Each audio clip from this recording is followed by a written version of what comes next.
할렐루야. 11월 7일 아침 묵상 시작합니다. 데살로니가전서 5장 1절부터 11절 말씀 함께 묵상하겠습니다. 자, 여러분 지금 우리는 종말에 대해서 마지막 때에 일어날 일들에 대해서 함께 알아보고 있습니다. 여러분 누구에게나 종말이 다가오죠. 개인적인 종말은 죽음입니다.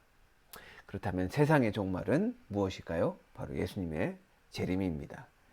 우리가 그때와 그 시기를 알 수 있을까요? 역사를 보면 자신의 죽을 때를 알아맞춘 사람들이 간혹 있는 것을 알 수 있습니다. 그렇다면 지구의 종말을 알아맞춘 사람들이 있을까요? 지금까지는 한 명도 없습니다. 사도 바울도 그때와 시기에 대해 말해 주면서 1절을 통해 이렇게 말을 합니다. 형제들아, 때와 시기에 관하여는 너희에게 쓸 것이 없음은, 자, 여기서 쓸 것이 없다라는 말은 쓸 필요가 없다는 말입니다.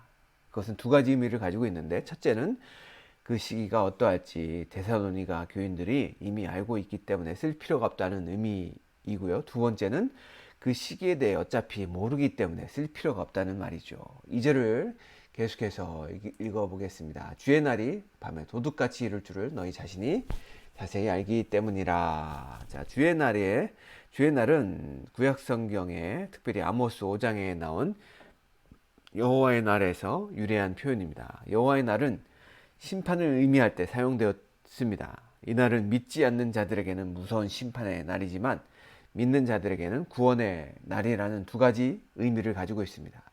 자, 밤에 도둑같이라는 말은 묵시문학에 등장하는 은유적 표현으로 심판의 날이 예측할 수 없는 순간에 임한다는 의미입니다. 자, 그렇기 때문에 그리스도인들은 항상 준비되어 있어야 함을 의미합니다. 3절을 읽겠습니다. 자, 그들이 평안하다, 안전하다 할 그때에 임신한 여자에게 해산의 고통이 이름과 같이 멸망이 갑자기 그들에게 이르리니 결코 피하지 못하리라.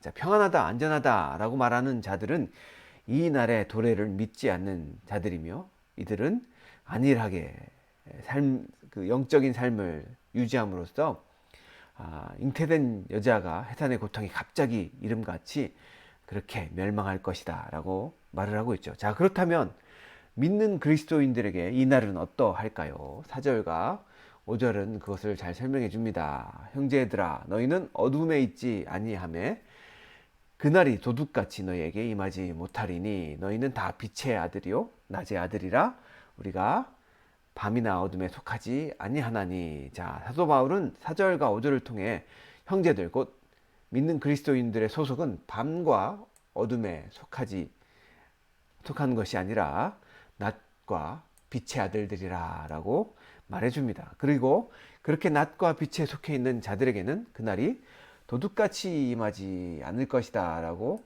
말을 하고 있습니다. 왜 그럴까요? 이유는 간단하죠. 그것은 깨어있기 때문입니다.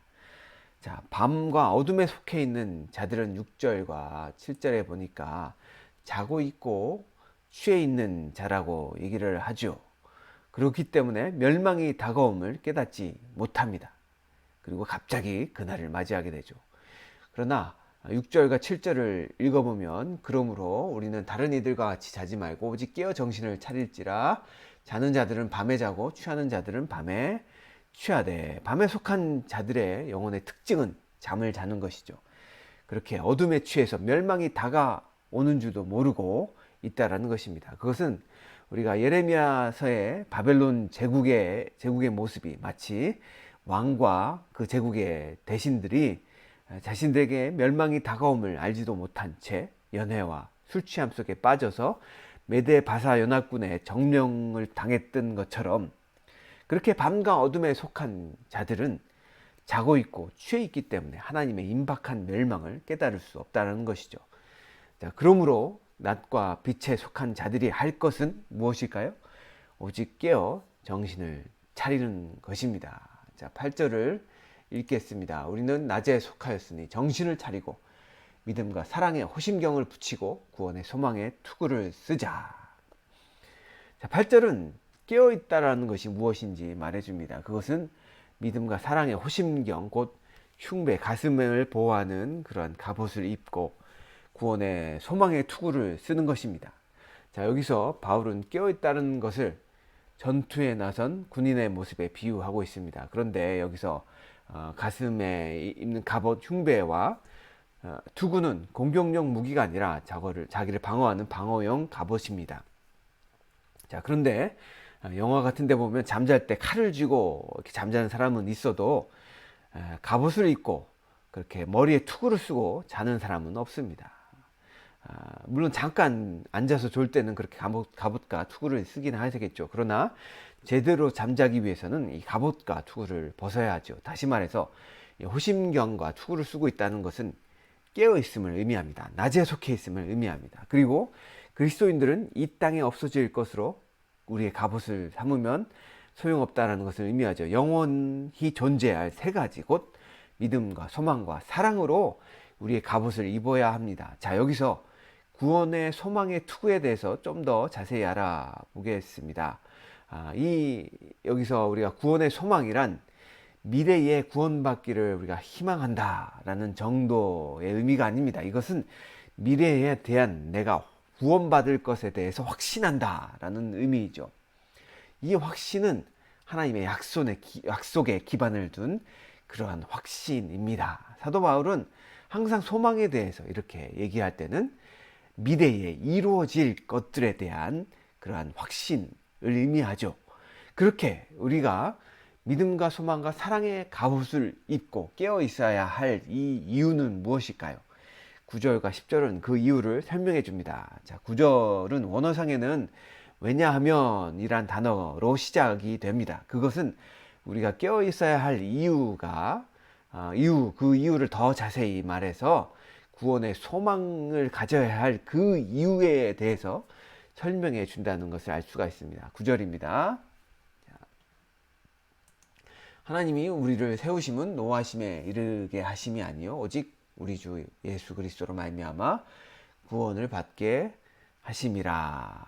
자, 10절 상반부 예수께서 우리를 위하여 죽으사. 자, 9절과 10절을 정리해 보면 우리가 깨어 있어야 할 이유를 이렇게 알 수가 있습니다. 10절 상반부에는 예수께서 우리를 위해서 죽으사. 자, 예수님께서 우리를 위해서 십자가에 대속의 죽음으로 대신 죽으셨죠. 그렇게 하신 이유는 무엇일까요? 9절에 보면 하나님이 오직 우리 주 예수 그리스도로 말미암아 우리를 구원받게 하려 하심이라. 자, 어디로부터 구원인가요? 예, 하나님의 진노로부터 구원입니다. 자, 그날에 예수님으로 인해 하나님의 진노로부터 구원받는 결과를 가진 우리이기에 우리는 깨어 있어야 한다라는 것이죠. 자, 우리가 깨어 있어야 할 이유, 그것은 바로 우리가 예수님으로부터 구원받았기 때문에 우리는 깨어 있어야 하죠. 그렇다면 예수님이 왜 우리를 구원하셨을까요? 그 구원의 목적은 무엇이었을까요? 왜 예수님이 십자가에 달려 죽으셨을까요? 그것은 10절 하반부에 나오죠. 그것은 우리로 하여금 깨어있든지 자든지 자기와 함께 살게 하려 하셨느니라. 자, 그렇게 우리를 위해서 죽기까지 우리를 구원하신 목적, 그것은 우리를 예수님과 함께 살게 하기 위함이라고 설명하죠. 다시 말해서 깨어 있으므로 그날이 올 때에 예수님과 함께 살게 하시기 위함이다 라고 말씀하고 있습니다. 10절에 깨어 있든지 자든지의 표현은 5장 전반부에 나오는 낮과 밤 혹은 빛과 어두움과 같은 그런 대조적인 표현이 아닙니다. 이 표현은 4장 13절부터 18절에 나오는 예수님 재림 전에 죽은 자들, 자른 자들이라고 표현했죠. 그렇게 예수님 전에 재림 전에 죽은 자들과 예수님 재림 때 살아있는 자들, 곧 깨어있는 자들로 지칭을 하는 것입니다. 자, 사도 바울은 죽음과 종말에 대해 염려하고 있는 데살로니가 성도들에게 종말에 대해, 죽음에 대해 자세하게 설명한 후 깨어있는 자들이 깨어있기 위해 적용할 점을 11절에 말해줍니다. 그 11절의 의미는 4장 18절에 서로 위로하라는 그러한 권면의 그런 말과 일맥상통하죠. 자, 11절을 읽겠습니다. 그러므로 피차 권면하고 서로 덕을 세우기를 너희가 하는 것 같이 하라. 여기서 너희가 하는 것 같이 하라 라는 말은 너희가 지금까지 한 것처럼 지속적으로 꾸준히 하라 라는 말인데, 꾸준히 지속적으로 서로 격려하고 서로 세워주라는 의미입니다. 자, 그렇다면 서로 위로하고 권면하고 덕을 세우려면 어떻게 해야 되나요? 우리가 깨어있기 위해서는 서로 위로하고 격려하고 덕을 세워야 돼요. 그런데 그렇게 서로 위로하고 권면하고 덕을 세우려면 어떻게 해야 될까요? 예, 히브리서 10장 23절부터 25절은 이렇게 얘기를 합니다. 또 약속하신 이는 미쁘시니 우리가 믿는 도리의 소망을 움직이지 말고 굳게 잡고 서로 돌아보아 사랑과 선행을 격려하며 모이기를 패하는 어떤 사람들의 습관같이 하지 말고 오직 권하여 그날이 가까움을 볼수록 더욱 그리하자. 자, 히브리서 10장 말씀도 그날이 가까움을 볼수록 서로 돌아보아 사랑과 선행을 격려하라고 말하는데요. 어떻게 사랑과 선행을 격려하라고 얘기를 하고 있죠? 예, 모이기를 패하지 않음으로, 모이기를 힘쓰므로 그렇게 하라 라고 말을 하고 있습니다. 자, 우리가 깨어있기 위해서는 그래서 서로 돌아보며 사랑과 선행을 격려하기 위해서는 어떻게 해야 된다고 말하고 있죠? 예, 모이기에 힘써야 한다라고 말을 하고 있습니다. 자, 모이지 않고서는 서로를 돌아볼 수도 없고 격려할 수도 없고 위로할 수도 없습니다. 그러므로 우리는 두세 사람이 모인 곳에 예수님이 함께 하신다라고 말씀하신 것처럼 우리는 두세 사람, 적어도 두세 사람 항상 함께 모여야 됩니다. 그리고 우리가 함께 예배를 드리고 성경 공부를 하고 교제를 함으로써 함께 열심히 모여야 합니다. 그런데 팬데믹으로 인해서 우리가 얼굴을 맞대고 모이기에 힘든 상황이라면 온라인도 대체로 우리가 모일 수 있죠. 그렇지만 성경은 우리가 얼굴과 얼굴로 모이기를 더 격려합니다. 어쨌든 우리가 못 모일 때는 서로를 위해서 또 기도해야 합니다. 예수님께서 깨어 할 일에 대해서 이렇게 말씀하십니다. 너희는 시험에 들지 않게 깨어 있어 기도하라. 자, 그리고 사도 바울은 에베소서 6장 18절에 또 이렇게 말합니다. 깨어 구하기를 항상 힘쓰며 여러 성도를 위하여 구하라. 자, 우리가 서로 모이지 못할 때는 어떻게 해야 되죠? 예, 서로가 깨어서 기도해야 됩니다.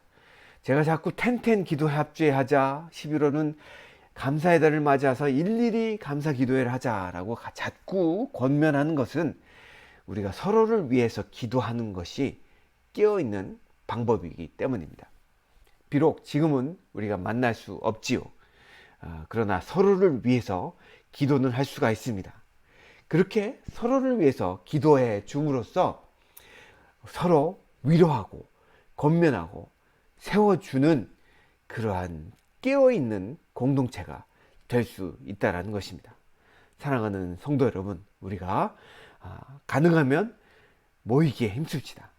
혹시 모이기에 힘쓸 수 없다고 한다면, 상황이 그렇게 되지 못한다고 한다면 서로를 위해서 기도하는, 그래서 깨어있는 그러한 공동체가 되길 주님의 이름으로 간절히 축원합니다.